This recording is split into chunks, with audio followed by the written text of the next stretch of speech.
But before I get started, I just want to thank those of my friends who showed up today. Amen.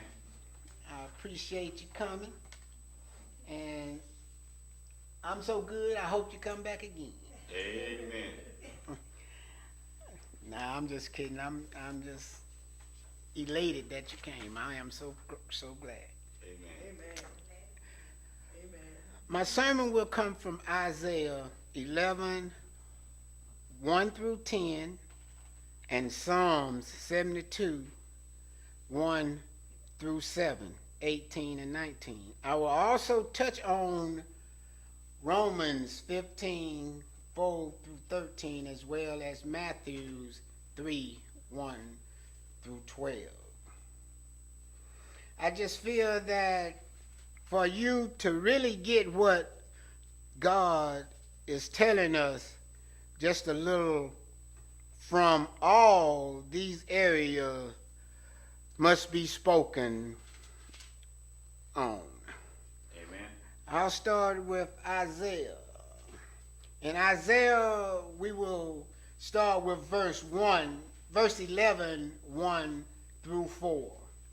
And it says, "A shot shall come out from the stump of Jesse, and a branch shall grow out of his roots."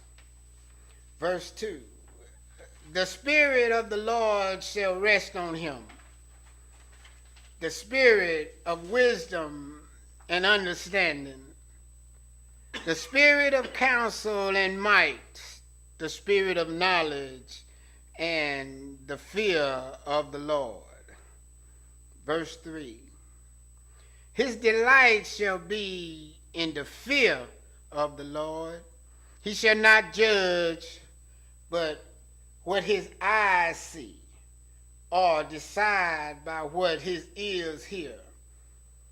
But with righteousness he shall judge the poor, and decide what equities for the meek of the earth. He shall strike the earth with the rod of his mouth, and with the breath of his lips he shall kill the wicked." With that being read, the title of this sermon will be, wait for it, "Naked Will You Follow God?" Amen. I say, naked will you follow God? Amen. In Isaiah's time, the Lord gave visions to the prophets. We know that Isaiah was the naked prophet. His vision was that the Messiah, the Prince, would rise out of David's house in due time. Now, note that David was also seen naked, running around Praising the Lord. the kingdom. Yes. What had happened was when David came back, he wanted to bless his house, and he would get naked and run around praising the Lord. Now, that's David. It is said he shall be excellent and gracious. The word of next door, which is referred to in Matthew 2 and 23, where it is said by the prophet that he shall be called a Nazarene. Amen. This branch should rise from Jesse. He shall be the son of David, with whom the covenant of royalty was made, and to whom it was promised with an oath that of the fruits of his loins God would rise for Christ, and David is often called the son of Jesse. Amen. So as you can see, Jesse is playing a part in the birth of Christ through his son David.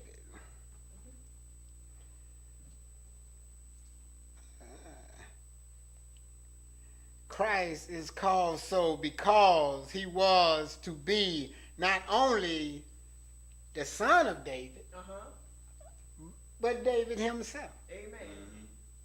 Amen.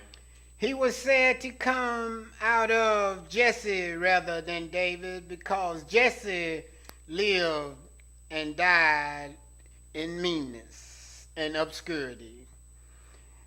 His family was of small account. In other words, a lot of people didn't know about Jesse because Jesse wasn't exciting man. I mean, everybody, even though Jesse was a religious man, a lot of people didn't know Jesse had so many sons. He was said in his family small, and it was in a way of content and reproach that David was sometime called the son of Jesse. Yes. 1 Samuel 2:22-7. I ask you, whom will you follow? What is his qualifications for his great undertaking? What is God's qualification to be called the Christ, the Messiah, the King of Kings? He should be every way qualified for that great work to which he was designated, that this tender branch should be so watered with the dew of heaven Amen. as to become a strong rod to rule. He have the spirit of wisdom and understanding, of counsel and knowledge, because no man knows the Father but the Son. Matthew 11:27. What he is to make known to the children of man concerning God. So what it's saying is that who knows God better than Jesus Christ, his son? And that Jesus Christ would counsel all man's people, all the humans of the world. Now, if you look at Psalm 72, verse 1-7, we're going to start with verse 1. And it says, give the king your justice, O God, and your righteousness to a king's son. Again, we still talking about Christ. We still talking about Isaiah seeing the coming Messiah. Verse 2 says, may he judge your people with righteousness and your poor with justice. Verse 4, may he defend the cause of the poor of the people, give deliverance to the needy, and crush the oppressors. I say again, may he defend the cause of the poor of the people, and give deliverance to the needy, and crush the oppressors. When David was writing this psalm, he was old,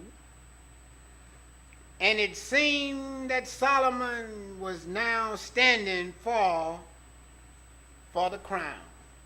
In other words, Solomon was getting ready to take over his father's business. Amen. Amen. Yes. And we know that when Jesus was 12, he looked at Joseph and Mary and said, I must be about my father's business. Amen. And we knew that Joseph was his human father, but his father's business was that of saving souls for God. Amen. Now we go back and we see that this was a prayer for David's successor. It was a prayer for Solomon. It was a prayer that God would give Solomon wisdom, knowledge, and understanding. And we know that Solomon was the wisest That's right. of all the kings. That's right. Amen. So when God talked to Solomon after David has turned over the kingdom, Solomon asked God for two things. God thought Solomon was going to ask for long life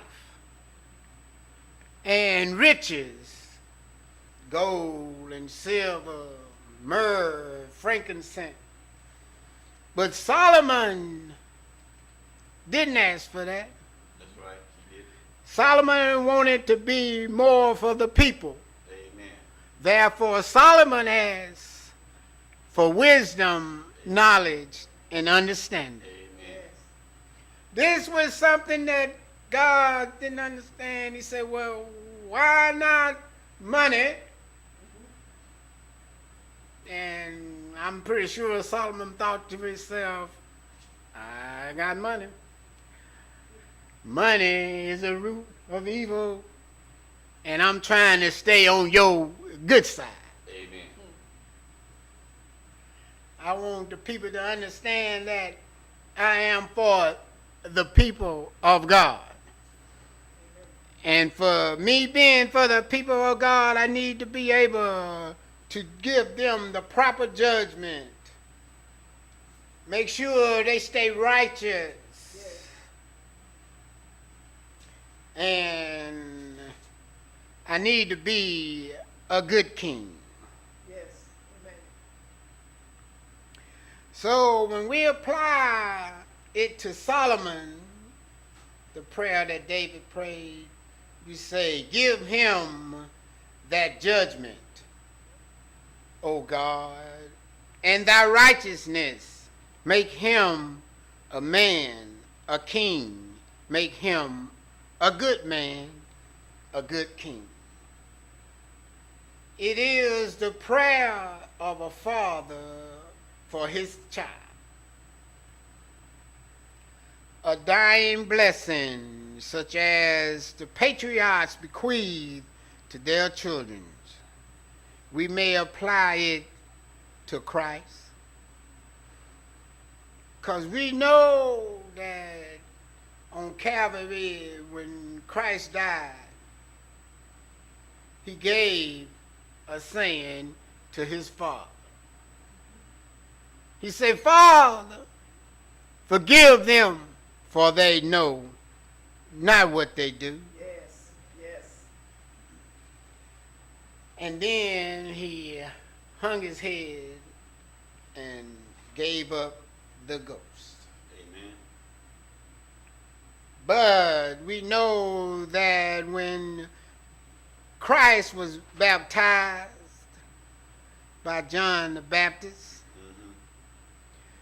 there came a dove ascending from heaven and landed on his shoulder.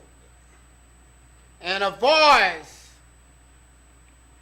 from heaven said, this is my beloved Son. Again, a father blessing his son. Amen. Now we can talk about the Pharisees and the Sadducees that was running to John the Baptist to get baptized. We can talk about the two men that died on the cross with Jesus. One blaming Jesus and saying, save yourself and us. The other being of wise mind, say, we are being crucified because we did something wrong, and that this man has done nothing amiss. And he asked God to remember him, or asked Christ to remember him when he come into his kingdom. And Christ told him, today you will be with me in paradise. Amen. Yes. Now, how can you fight a man that's got so much power that he can tell you that you will be with me in paradise? That's right. Who will you follow? The doors of the church is open for those of you who need to follow someone. Remember, this sermon is naked. Who will you follow? Will you get naked for Jesus? Will you get naked for Christ? The doors of the church is open. Come, if you will, come, and we will pray. If you want to, you can stand where you are, and we'll pray for you.